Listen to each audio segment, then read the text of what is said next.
नमस्कार। तो चलिए आज हम एक नजर डालते हैं कि भारत सरकार के बड़े पदों पर कौन कौन है और 2026 के इन महत्वपूर्ण चेहरों को जानते हैं। एक सवाल जो अक्सर मन में आता है वो ये है कि आखिर भारत जैसे इतने बड़े देश को चलाता कौन है। आज हम इसी सवाल का जवाब ढूंढेंगे और सरकार की जो टॉप लीडरशिप है उसके बारे में जानेंगे। ठीक है, तो चलिए शुरू करते हैं और सबसे पहले बात करते हैं देश के दो सबसे बड़े और सबसे अहम पदों की जो भारत की दिशा तय करते हैं। तो पहला सवाल, हमारे राष्ट्र के प्रमुख यानी हेड ऑफ स्टेट कौन है, जो देश के पहले नागरिक भी कहलाते हैं। और इसका जवाब है द्रौपदी मुर्मू। वो भारत की मौजूदा राष्ट्रपति हैं और एक खास बात यह है कि वो इस पद पर पहुंचने वाली पहली आदिवासी महिला भी हैं। ठीक है, राष्ट्रपति के बाद अब बारी है सरकार के असल मुखिया की, जिनके हाथ में देश की सारी कार्यकारी शक्तियां होती हैं। और ये जिम्मेदारी है नरेंद्र मोदी के पास, जो इस समय भारत के प्रधानमंत्री के तौर पर देश को लीड कर रहे हैं।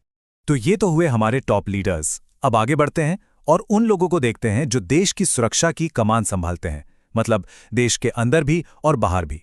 अच्छा, तो देश के अंदर जो सुरक्षा है, जो कानून व्यवस्था है, ये सब देखने की जिम्मेदारी किसकी होती है?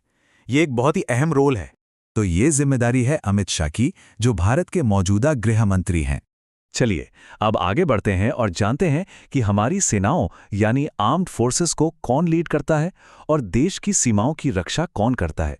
और ये महत्वपूर्ण पद संभाल रहे हैं राजनाथ सिंह, जो हमारे रक्षा मंत्री हैं। अच्छा, अब बात करते हैं दुनिया की, मतलब पूरी दुनिया में भारत की बात कौन रखता है, दूसरे देशों से हमारे रिश्ते कैसे होंगे, ये कौन तय करता है। ये भूमिका निभा रहे हैं एस जयशंकर।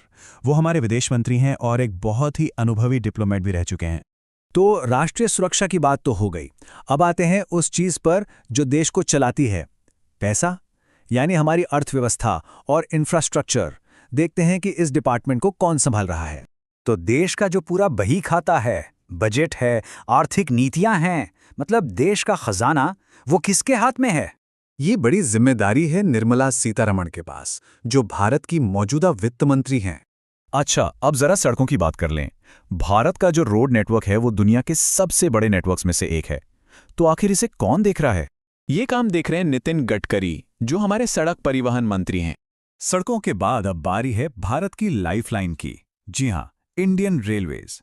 आखिर इतने बड़े रेल सिस्टम को कौन चलाता है? तो ये जिम्मेदारी है अश्विनी वैष्णव के पास, जो हमारे रेल मंत्री हैं। ठीक है, तो हमने सुरक्षा और अर्थव्यवस्था की बात कर ली।